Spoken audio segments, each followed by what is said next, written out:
This is Dan Schneider, and on this Dan Schneider video interview, I will have the final installment of my three-part series on existence. Last month, I spoke with Bishop John Shelby Spong, a theologian. A few weeks ago, I spoke with Tyron Goldschmidt, a philosopher. And today, the man you see before you is an astrophysicist named Adam Frank, and I will begin my talk with him when we get back.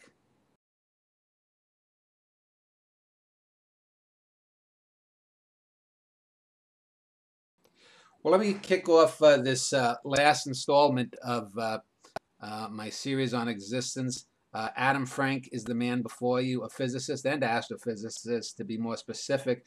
So, Adam, if you could take a few minutes and just discuss who you are, your interest in astrophysics, and what your main beliefs are, and any books or anything that you have out there.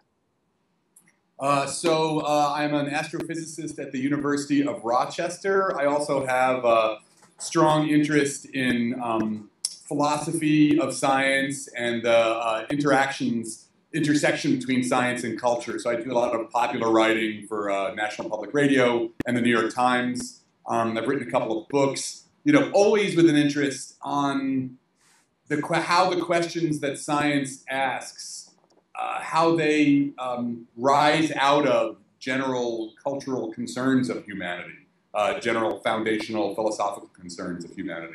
So my own research interests in astronomy focus on what's called computational astrophysics. So my group we build large computer codes, run them on supercomputers to study things like how stars form, how they die, how planets form, interaction between planets and stars. I also have a growing interest in what's called astrobiology and the evolution of life on other planets. I'm actually particularly interested in the evolution of intelligent species and technology, and how any species that develop technology will interact with its planet vis-a-vis the Anthropocene and what we're going through now. So I have, kind of too many interests in a lot of ways, yeah. Not enough time. So I would take it when you talk about the Anthropocene, do you think that we just moved into a new period, or are we in a new era? Is this the Homozoic era, maybe? Yeah, I think that question about whether or not you actually want to use stratigraphy, right, to actually identify the geological epoch or era that we're heading into is, one can focus on that. The point really is much more dynamic in the sense that if you can look at things like just the material transport, how much stuff human beings are moving around on the planet. We are now the dominant force compared to other non-human actors on the planet. So the Anthropocene is really it's much more about energy and entropy and things like that than whether or not you can identify a layer in the geologic strata. If it goes on long enough, we don't wipe ourselves out in 200 years, then yeah, there will clearly be a geological with that sort of thing. And I was just looking at your book about time, cosmology and culture at the twilight of the Big Bang. When was that published? That was probably 3 or 4 years ago. So when you say the twilight of the Big Bang, are you saying that you think that science is moving beyond the idea of the Big Bang as the beginning of everything? Are you a multiverser?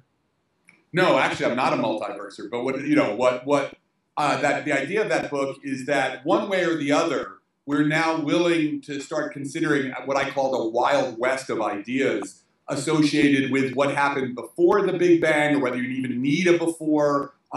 It's that, in a variety of ways, particularly because of our explorations of quantum gravity, successful or not, people are beginning to explore alternatives to the traditional idea that, the universe began in the Big Bang. And actually, it's not even traditional, because really, in many ways, very few people ever believed that the Big Bang was the beginning of time. It was just that they sort of pushed that question back. And so the book is about two things. One is about the human experience of time and how it's been mediated by technologies, and how that and cosmology have just been completely interconnected.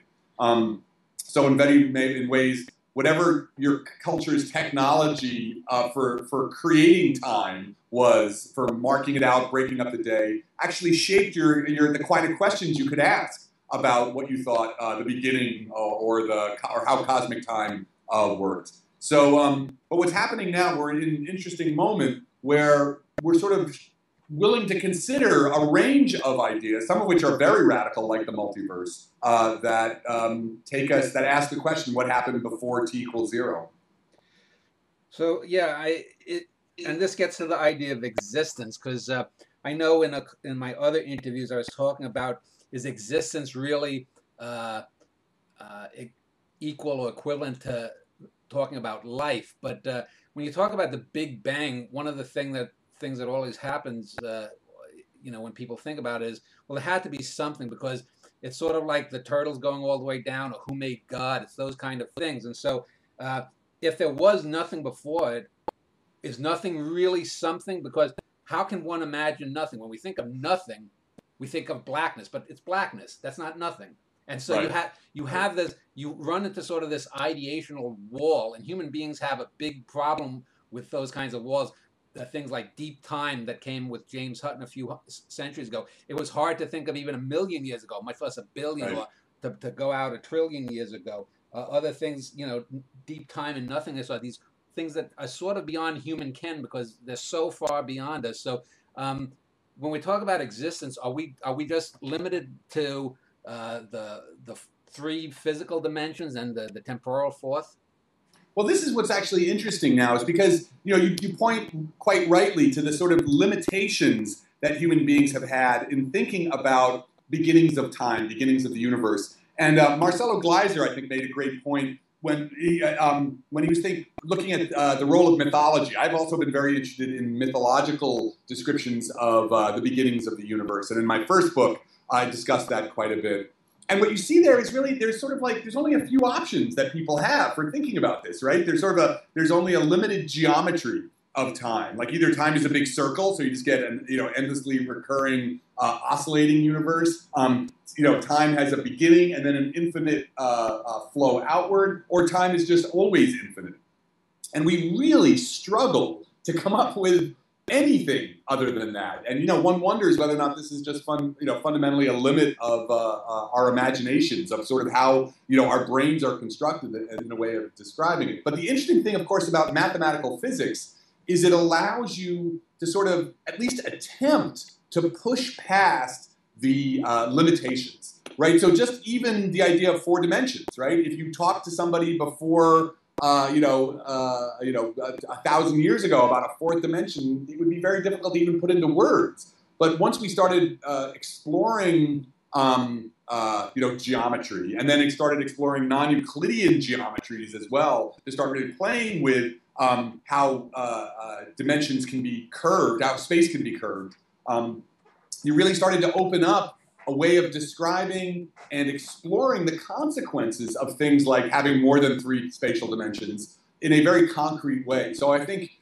many of the things that you're seeing happening in physics today are attempts to sort of use the mathematics and push the mathematics beyond what are the normal discursive limitations of the human mind. And what comes with that, though, the danger that comes with that, is people can start believing the mathematics is true when it may just be mathematics, right? And this is the great debate about string theory and the multiverse and what people now call, the possibility of a non-empirical science. That once you get past the data, if there's no more data to examine some of these questions, you just believe the math.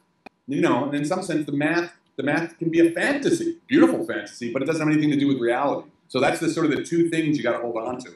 I was actually discussing with someone. I don't know where I was debating with someone online, or I was just arguing with him. I don't know what you think, but let me just ask this in the realm of existence, because I was reading somewhere, someone was thinking about a pure mathematical universe where numbers could be real and whatnot. And I'm saying, one of the things that frustrates me, I'm a writer, I deal with art and abstract ideas. Sometimes when I read sciences, most scientists are really bad with words, and they don't seem to know what the language means. To me, mathematics is always a metaphor. There is no pie out there. Mathematics is a metaphor for reality, and that's how we use it. And I think that if there was some alien species, since you're in exobiology, or is it astrobiology, whichever you prefer? Started. Yeah. That if we were to encounter some alien intelligence, and I'm beyond the Star Trek Borg and all the humanoid stuff, but something really, you know, like maybe if you ever saw the film Solaris, the ocean world, if we encounter, they would have probably a different mathematics. I don't think. Do you think that there could be a different mathematics or a different mind? Well, this is the great debate, right? And this is really the great debate, that the fundamental question for theoretical physics, which stretches all the way back to Plato, right? So the Platonic, you know, the dream of the Platonists was that this world that we see is just a corrupted version of an ideal world whose expression was purely mathematical. You know, as the Pythagoreans said, all was number. That number was fundamental, and the relationships between number, that's reality. And this world is just kind of a crappy, you know, version of it. And, you know, the whole history of this metaphysical discussion has been, you know, is that true or it's not true? Now, I'll tell you, my own history, right? I came to theoretical physics as a young man. You know, I was interested in astronomy and science very young. And when I started learning about mathematics, I was enraptured, you know? And there's this idea, like, that imaginary numbers. Like, what the hell is up with imaginary numbers? There is no square root of -4. What are you talking about? But, you know, there's this imaginary number which actually becomes absolutely essential to so much of physics, particularly quantum mechanics. And then you think like, wow, okay, these rules, these are part of the universe. They're not my rules. They're not, you know, they're not in my head. We're discovering these rules built into the structure of the universe. And it's a very powerful idea. It's a very seductive idea. And there was that famous essay written by, now the name escapes me, by a famous physicist called The Unreasonable Effectiveness of Mathematics. So there are many who would argue that mathematics is actually, it's the mind of God, so to speak. You know, that's metaphorical. But that mathematics is the actual structure of the world. And as physicists, we're discovering this skeleton upon which the flesh of the world is hung. And it's like I said, it's a very powerful idea. There's a lot of arguments for it. But as time has gone on, I am not convinced of that anymore. I am now more of the opinion that mathematics is, what we're seeing are the rules of the dialogue between us and the world. And I might argue that even for alien species, that any kind of consciousness might be patterned this way. You know, who knows? But certainly, I'm not a Platonist anymore. I started as a Platonist. Now I'm a lapsed Platonist. Who was it that said time is just the thing that prevents everything from happening at once? Was that Einstein? I'm not sure. That may be the Matthew effect, where, like, you know, somebody else said it, but it gets attributed to Einstein. But it might as well have been Einstein, right? So let me just ask, since it's a basic tenet of a lot of people's idea of both mind and reality, are you a believer in the block universe? Do you think that everything is set there? Because to me, it's never really made sense that everything, you know, from assuming the Big Bang, if it was, till a big crunch, that it's just all blocked out, and we just have this illusion. We're just sort of marionettes that are going through the motion. Are you a believer in that, or do you think that, you know, randomness and quantum uncertainty necessitates that we can know? I mean, we could have a good idea what's going to happen in an hour. In a week, it's a little less. In a year, it's much less. And in a millennia, you know, who knows? Well, the question here is really, what do we do with the mathematical structures that come out of theoretical physics, right? So the block universe is basically the four-dimensional space-time continuum of general relativity.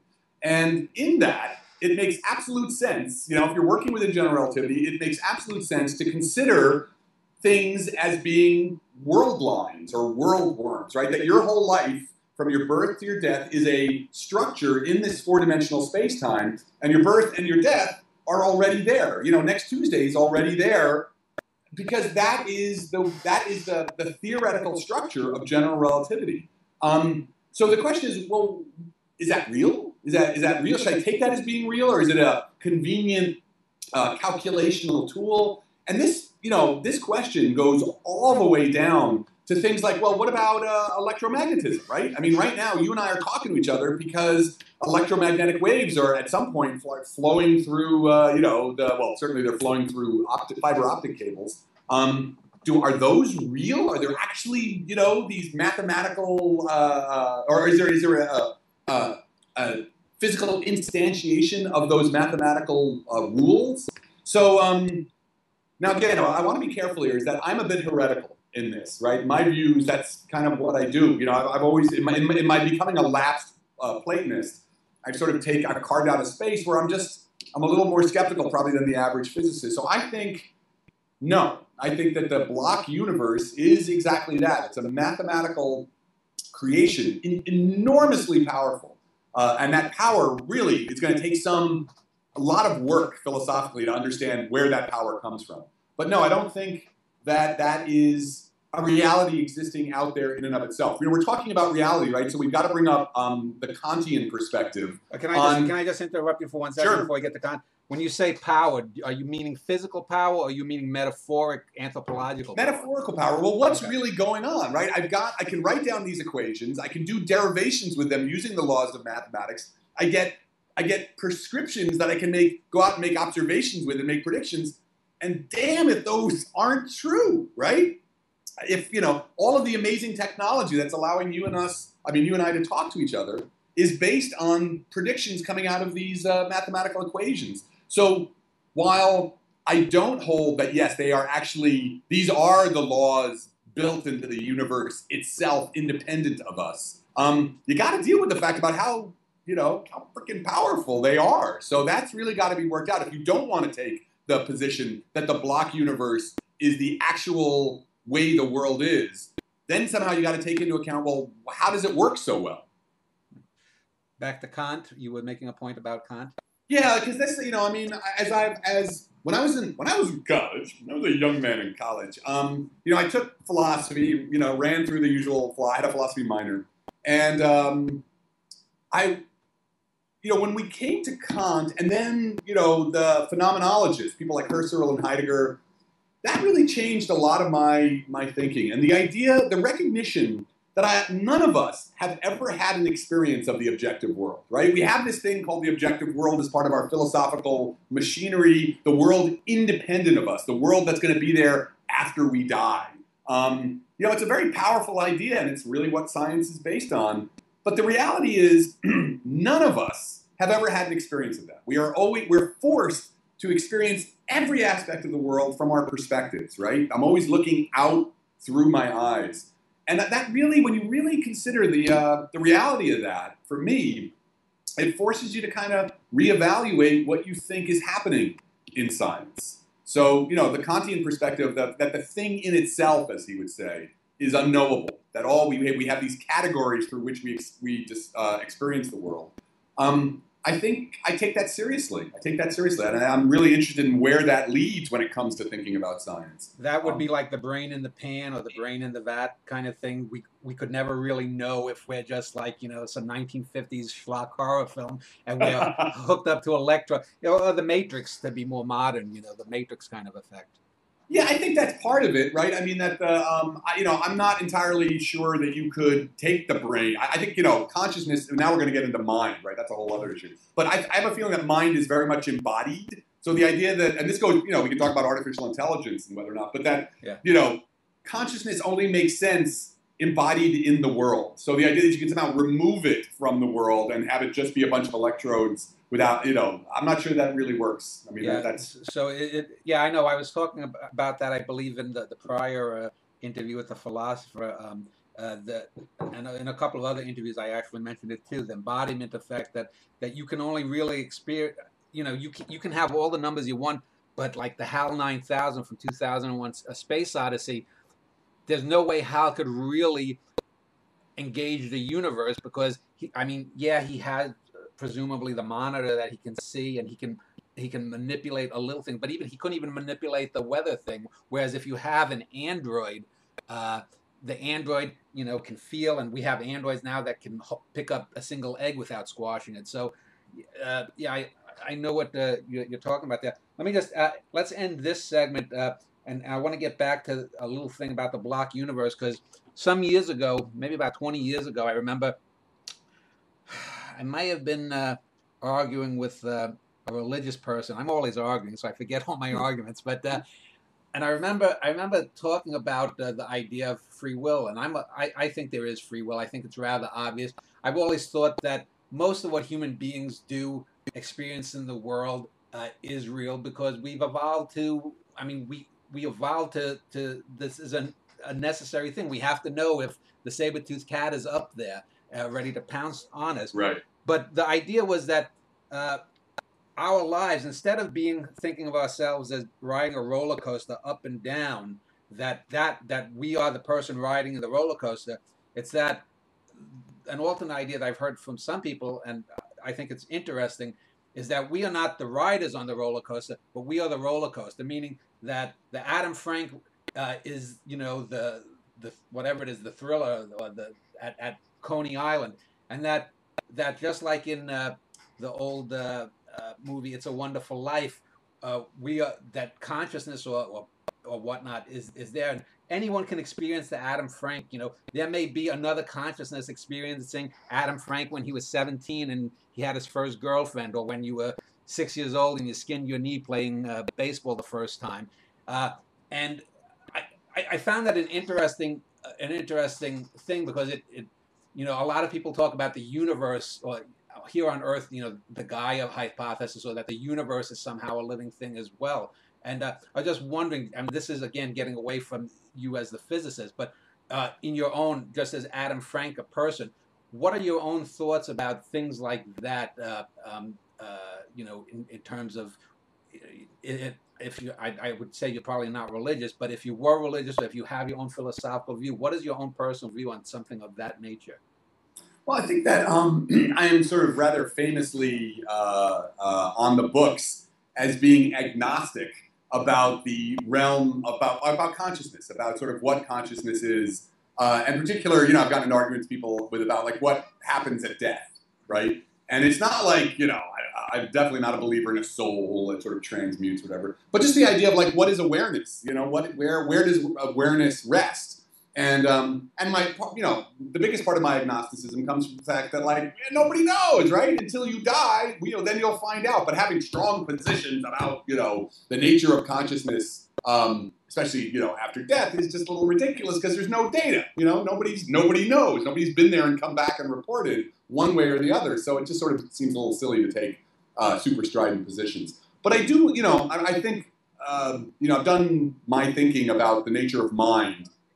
And I take David Chalmers' hard problem idea seriously, that there is a hard problem associated with mind, and that I'm not a reductionist in that way. I think that there's, and then this goes back to my thing, my discovery of the phenomenologists, Husserl and Heidegger, and the people who followed from that in the turn of the 19th century or the 20th century, I think they were onto something. I think the idea that you really have to ask some of these questions from the inside, right? When we talk about the act of being a subject, right, which is so fundamental to us, Western science has had a very hard time with that, right? So we've made enormous progress in neuroscience, really fascinating things happening in neuroscience.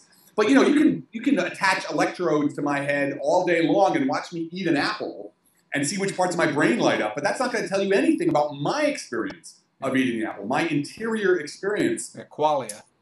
The qualia, right, exactly. And I think what we need to do is we need to come up with some methods, stable first-person methods for experimenting with that. And that's why, I've been doing, Buddhist meditation for the last 30 years. I wouldn't necessarily call myself a Buddhist.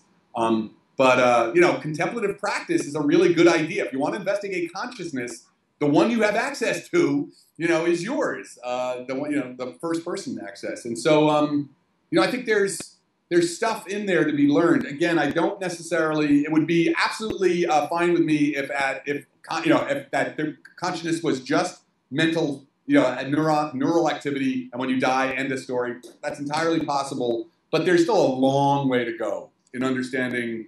Sort of, is William James said, consciousness, the relationship between consciousness and the brain, it could be either circuitry, which is our idea now. It could be more like an antenna, right? Or even said it could be like a trigger. So, there's a bunch of different ways you could sort of think about it. And we're just not anywhere close to knowing what the answer to it is, I would say. All right, well, let's end this segment there. When we get back, we'll explore this a little bit further.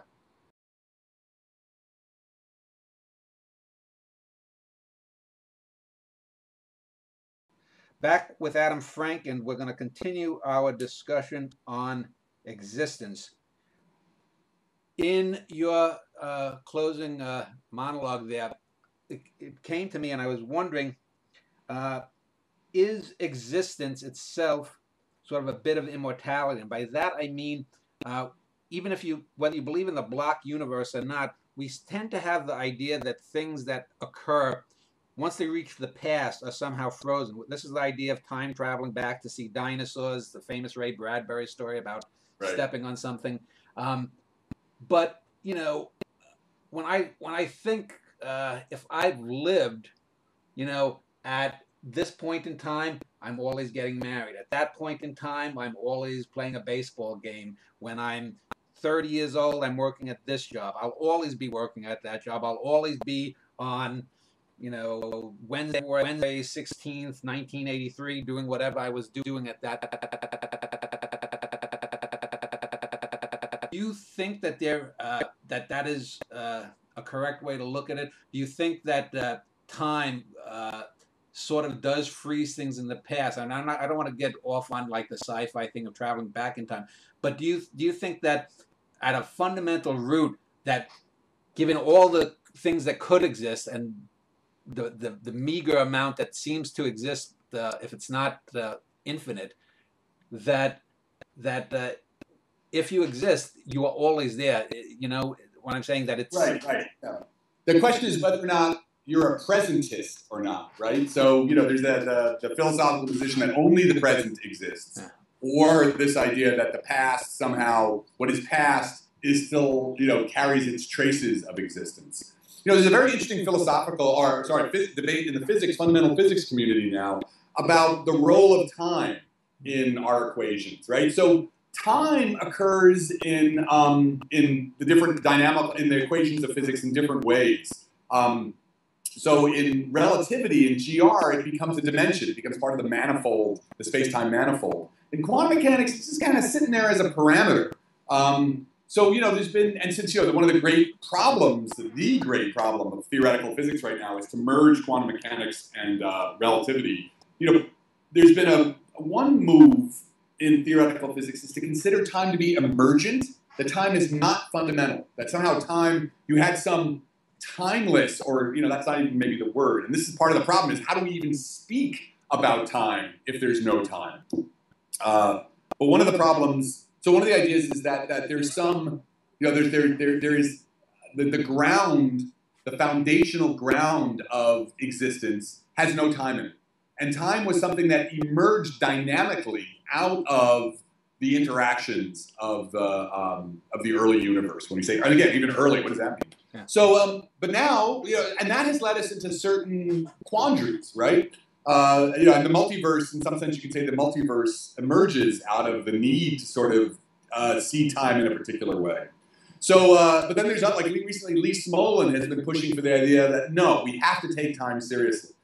Time is real, history is real, and there's only one history, and we need to take it into account. So, this question of whether or not the past exists, you can add, I'll tell you what I think in a minute. But what's more important than what I think is more the different takes on it in theoretical physics. Because in many ways, theoretical physics is at a crisis now. So I just I had a piece in the New York Times a couple weeks ago where Marcelo Gleiser and I were discussing sort of the weird state that theoretical physics is in now, where we've had almost 40 years where almost nothing we've done has managed to connect with reality.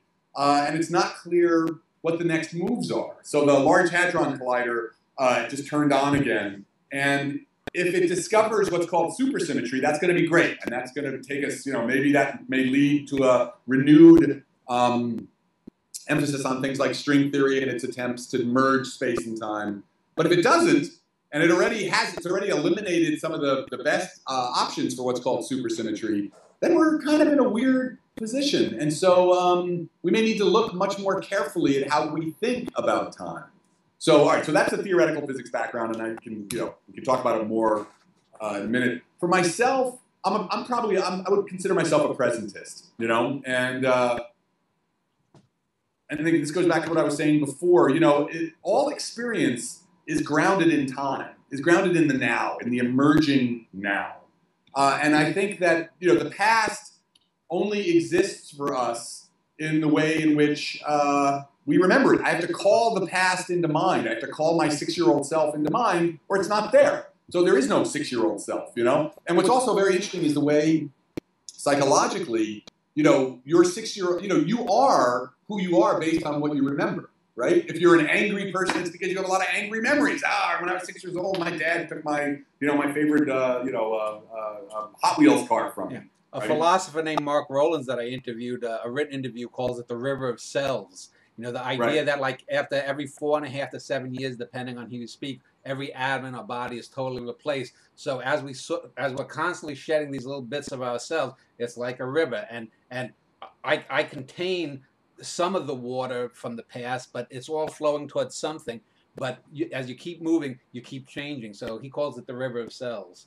Yeah, no, and that's an interesting idea. And, so the thing is like I read a Zen teacher once said, anybody who spent any serious time meditating very quickly realizes the past and future are illusions. Now whether or not that's true of physics is a different thing. So, there's the eternal experience and but certainly I think even from a physics point of view, I would if I was looking for new theories, I would tend to look for things that were very much embedded in the now. The now is this sort of membrane, so to speak, of where existence is actually manifesting itself, and the past and future are potential, in some sense, and working that out is a difficult, an interesting question. I know just a brief comment on the multiverse kind of thing. I've seen people have had like a few people have between 4 and 9 different types of multiverse. One being that the universe is so grand, what's over, what we can't see, what light hasn't gotten to us. Those are sort of little island universes. There's a few others, and the most famous one is that every quantum choice brachiates off into another universe. But I mean, given all of what we have, and we'd have an almost infinity of universes every millisecond. And I've always found that kind of silly because even if we live in some in this room that I am, if this is all that is, and the universe is the smallest, our universe is the smallest atom bracket, we'd soon fill it up. Where is all that energy coming from? Because to make another, to split, you and I and our universe, where is that energy coming from to make a completely different universe all the seconds? So to me, just on a physical kind of energy idea, that totally fails.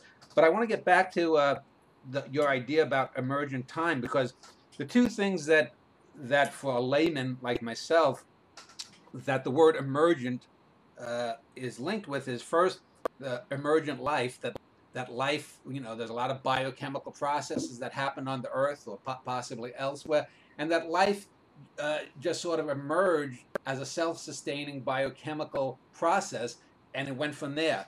And then, of course, however many millions or billions of years later, depending on how you want to define consciousness or sentience, consciousness became emergent. So the thing that would be asked about time is, it would have to, I think, if it's emergent, emerge from the complexity of something else. So what is the stew from which time would emerge? Or am I off on that? Oh, well, it actually emerges, do you mind if we wind back a little bit? Because the idea, though, we're talking about the multiverse in particular, and it's important because if you're talking about existence, right, how does physics describe existence? And everything, all of this comes back to quantum mechanics and the problems with the interpretations of quantum mechanics, right? So let's think about this for a minute.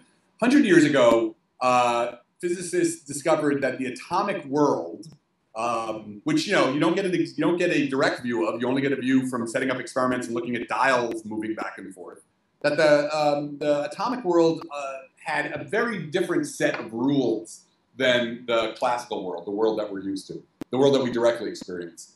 And so they developed this mathematical formulation called quantum mechanics to describe it. It's a set of rules that tells you, how systems behave and what happens when you measure them. And the amazing thing about these rules were that they are the most powerful theoretical tools we have ever developed. I mean, they give us accuracy in our predictions down to like 1 part in a billion. On the other hand, nobody knows what the hell they mean, right? Nobody knows how to interpret what these rules are telling us about the world. They can't give us, if I said, okay, what's an electron? Great, that's great, you got these rules, but what does an electron look like? Quantum mechanics was like, one time I asked my professor, what is an electron? And he said, an electron is that to which we ascribe the properties of an electron, which sort of tells you the problem. So for the last 100 years, people have been inventing interpretations of quantum mechanics, right? And there's probably like 1,000 different interpretations of quantum mechanics. And many of them, hinged on measurements. The problem we have, what we call the measurement problem. Because, what I have equations to describe a quantum system before I look at it, and then when I look at it, when I make the measurement, something weird happens. The equations are suddenly abrogated. We have to stop using those equations and something else happens.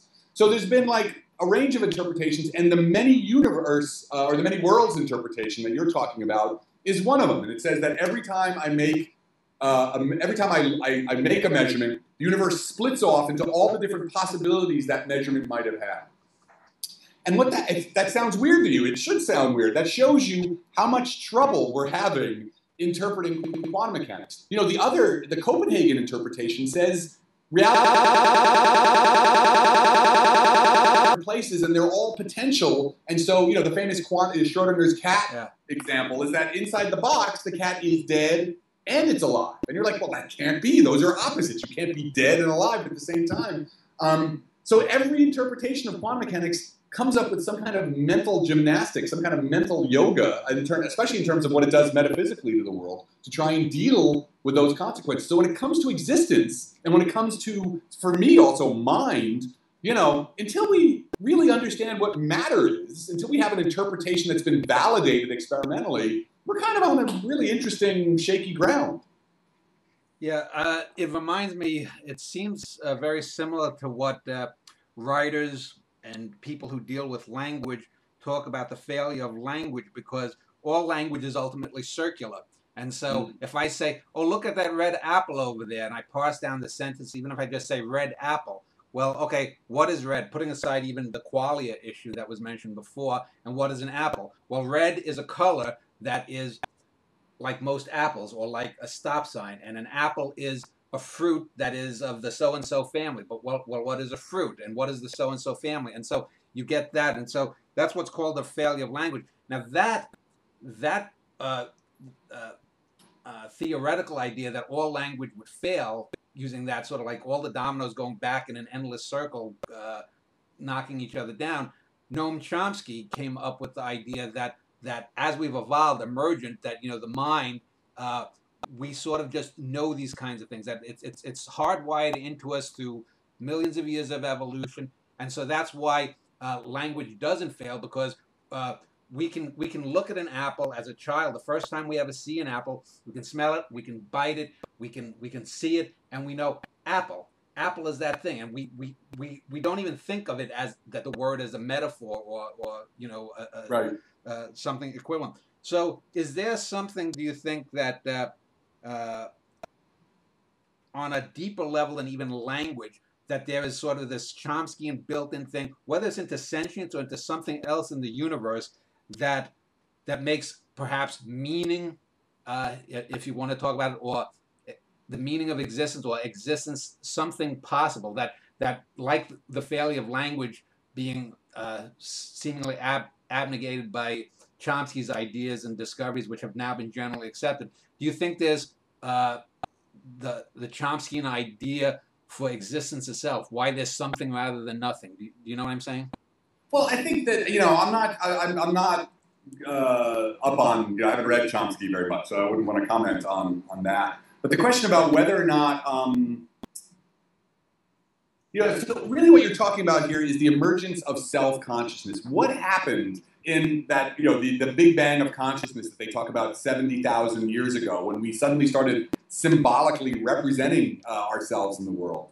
And I think, this failure of language speaks to something that's also relevant to physics as well, which is that, and to what we're talking about with the Kantian idea, which is that, we don't have direct experience of the world. We don't have some unmediated experience of the world. That part of what self-consciousness does is it selects out parts of experience and then puts a conceptual saran wrap around it, right? So I point at this thing and say, that's a computer, right? And it's sitting on a table, and the table is on a floor. But on some level, from a quantum field theory point of view, it's all fields. It's a continuum of fields. The table is an arrangement of atoms sitting on another arrangement of atoms, but there's not necessarily, the boundaries between them are, I think, not as clear on that level as they are conceptually. So we had to, in order to develop self-consciousness, we had to play this game of separating one thing from another, right? And giving them names, right? That's what, I love the idea in the Bible that, God named all the animals, right? That was an important thing. In the beginning was the Word, right? So, well, I think God let Adam and Eve do the naming, and I think He granted them that wish, I believe. Yeah, I'm not sure. I'm just remembering the Bob Dylan song. God named all the animals, but certainly, logos. The idea that in the beginning was the Word. The idea that is so essential. I think we should take very seriously, both in physics and in thinking about self-consciousness, because. Nietzsche talked about the idea that the world on its own was just flux. It's just unmediated flux, right? And I think I've always thought that was kind of an interesting way of thinking about it. Clearly the world is out there, right? There's no doubt that there's a world out there. But what its structure is, independent of us, that's the really interesting question, right? So in some sense, it all comes down to that old question of if a tree fell in the forest and there was no one around to hear it, would it make a sound, right? I think that's actually that is the core question when it comes to a lot of this stuff. Picking up on what you said, you talked about string theory, and there's always the classical idea that at the very bottom of things, whether you go to molecules, to atoms, to quarks, to whatever might be below, maybe small marbles or string theory, do you personally think that there is a bottom level to reality, in the sense that at some level there's no way you can penetrate anymore, or like that sci-fi movie, The Incredible Shrinking Man, you're just going to shrink into another Horton Hears a Who universe? Right. Well, there's certainly, from quantum mechanics, the interesting thing just in that picture is that at some point space-time has to become quantized. Right? I mean, so, we sort of have this thing that, everything's smooth and you can just shrink and shrink and shrink and shrink. But at some point, reality itself has to break up into chunks, right? So there's just that idea in itself. And, reality itself, space-time itself. So as the Incredible Shrinking Man, if he's occupying space, at some point, I guess, he would have to become trapped in a bubble of space-time. Because the one thing we've learned is the world on a space level is quantized. But, speaking to that question, more broadly, the question is reductionism as well, right? Does that ground level determine everything that happens on the higher levels, right? Does everything supervene? I think that's the correct philosophical term, on the ground level. And I'm definitely not a reductionist. I think that in emergence, there are philosophical problems with the idea of emergence, but it's been very popular with people like Stuart Kauffman and thinking about the emergence of life and the role of evolution. And I'm sympathetic to the view that as complexity, or as you climb up the levels of order, that new rules emerge that are absolutely not in the bottom level, right? That if I knew everything about atoms, I would not know about evolution, right? Because it's not in there. It's not, we always play this game, well, if you're God and you have God's computer, you could calculate, exactly what's going to happen. And I don't think that's true. I think that actually it's possible that the universe is creative, that when you get to higher levels, entirely new rules emerge that just were not in the lower levels. And that's true from life to economies, to life to self-consciousness, to the development of economies. So, so I think, is there an absolute ground level? I'm not sure it matters, because the question is, what do you want to do with it? Is there a level at which there's no more structure or below it? certainly, if we believe quantum mechanics, there will be a level at which reality breaks up, it becomes discrete, and then we'll have to ask, what are the rules between those quantum chunks? So in that level, in that way, I think there probably is a bottom level with rules at the bottom level, but that wouldn't on its own describe everything that goes on above it. Yeah. Let me just end this segment on this sort of little arc. And in art, I often get into arguments with people about objectivity versus subjectivity. And I'm an objectivist. That doesn't mean that I think my answers or opinions are always right. But a lot of people say, well, this could be good, that could be good. You know, if you're trying to say 2001: A Space Odyssey and Plan 9 from Outer Space, you know, they're just equally good films. I mean, that's patent nonsense. You know, and I would say, you know, objectivity and subjectivity, for something to be subjective, everything has to be subjective, in which then everything doesn't matter. But one objective fact objectifies the universe because you can then parallax anything objectively from it. And so it's like having a whole Pacific Ocean of pure water. You drop one little bit of blood in it. It might take 10,000 years to thin out, but the Pacific is no longer pure. And so I also then will often talk with people about the idea of truth versus reality. And, you know, I'll say there's an obvious difference between truth versus reality. Reality is that Dan Schneider is interviewing Adam Frank via Skype. The truth, or not truth, is the statement. Dan Schneider is interviewing Adam Frank via Skype. Right, That's the truth or reality. Yeah. So my question is, given the objectivity, subjectivity, truth versus reality, do you think that in the cosmos there are just because answers? That everything is ultimately knowable, or there are going to be some things that are beyond human ken, are beyond any super being or whatnot is beyond the ken of that, and could, getting back to objectivity and subjectivity, could some other creature's reality, maybe a creature that lives on a neutron star, be just as valid in its own sphere as ours is, you know? Yeah, I think, you know, because any statement about the world is necessarily incomplete. I mean, so the idea that, like, you know, for me, experience is primary. That's what comes first. You know, it's the experience of the world that is true. Like you said, that, you know, that's what you were calling reality. And so, and this is where I get into arguments about, you know, sort of the limits of science with people. That, you know, are there limits of science? Yeah, absolutely. In the sense that, you know, any statement I make is a statement. It's just a bunch of words, it's a bunch of symbols. And this is true of religion too. You know, religion is the same thing. You know, how can any religious text be the ultimate truth? I mean, you know, what is most important about being human is that we are experiencing subjective beings. That's what matters. That's the truth. And then we try and codify things. But no statement will corral all experience. So yeah, in that sense, I think that, you know, we have to see experience as being primary. Yeah, and so I would take it then you're a materialist then. That I am a materialist? Yeah. No, I'm not a materialist at all. I'm a phenomenologist. I do not think that the world is just material because, you know, what matters, I'm starting from experience. I say that, you know, what I know is my experience of the world. I know, so that is what is primary. Right? So how that fits in with what exists, you know, that's a long, interesting discussion. So to a lay person listening to you, you make that difference.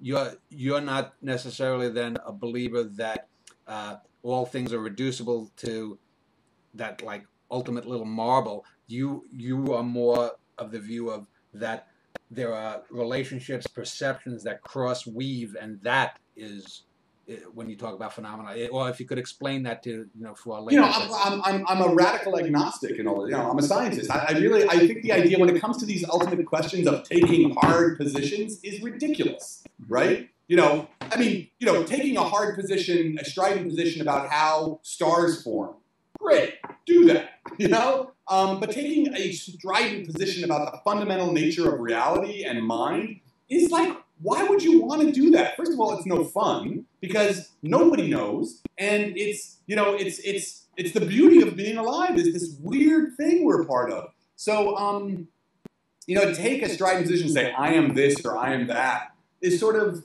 That's why I say I'm not a Buddhist, right? What I understand about Buddhism, look, it's all about the experience, it's the exploration that matters. So, I think a lot of my role in the role I take is often to say, like, look, your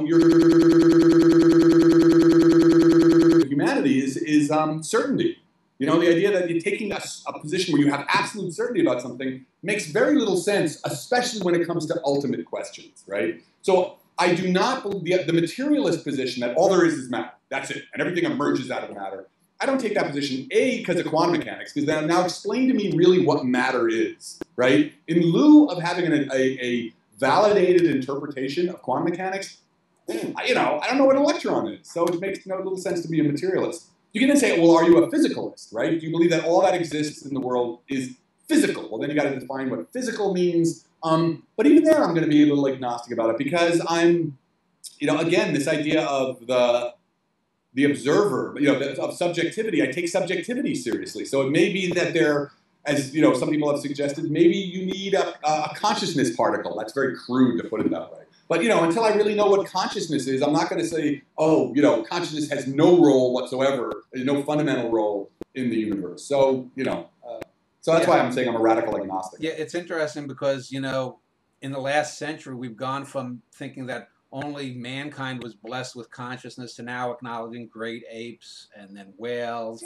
and crows and even cats and dogs. And, I for example, have grave doubts about the old recognizing oneself in the mirror, because to a cat or a dog, it's just another cat. I mean, I see my cat slough me off, if he doesn't want to, I've got cats and if they're not interested, they're not interested. So they look in the mirror, they're like, oh, that's just another cat. Fuck him, Yeah, right, exactly. So, but I want to just, because you brought something up. I was looking up on your book, The Constant Fight, Beyond the Science and Religion Debate, and just to get I did a show a few months ago called The Visionary of Fraud, where I had two pro and con Richard Dawkins people arguing. And I'm not a big Richard Dawkins fan, although I enjoy his, I enjoyed some of his books, and I his idea of the meme and selfish gene are interesting things. Ideas. I've always found he just seems to butt his head up against the same wall, arguing the same things with the same people. So from what reading, it seems you're not a big fan of that science, that I'm just going to pound my view into, because to me there's very little difference between a theist and an atheist, which is why I'm an agnostic. So I find Richard Dawkins, I mean, the new atheists, they played an important role, I think, in sort of pushing back, especially in the United States, against the rising tide of political influence of religious fundamentalists. So I'll give them that. But I think, that position that, like, anybody who is spiritual, has a sense of human spirituality, or even wants to lead a life that has a religion plays a role, to call them all just idiots and you're a moron, it's just, first of all, it just doesn't help anybody, right?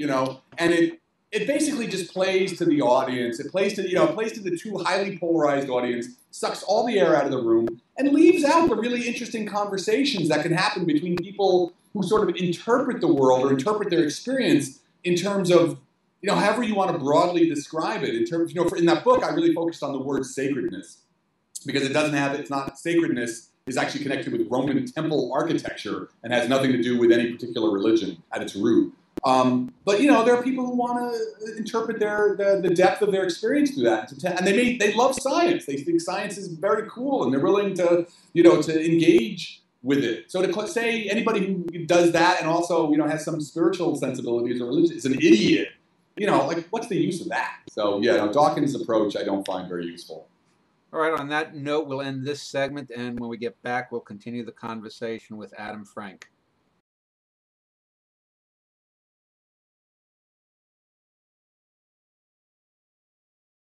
I'm going to end this interview with a final question, and then I'll let Adam Frank have a couple of minutes just to sort of declaim on whatever he wants to declaim on. In the very first interview that I did with a theologian, I started this series asking a question based off of pop culture. Back in the 1960s, there was a very great sci-fi intellectual show called The Prisoner, with an actor named Patrick McGowan. And it was basically about a guy who seemingly resigned as a spy. He's captured by who knows what, put on an island with a lot of other prisoners. He tries to escape every episode for 17 episodes, one season. He fails.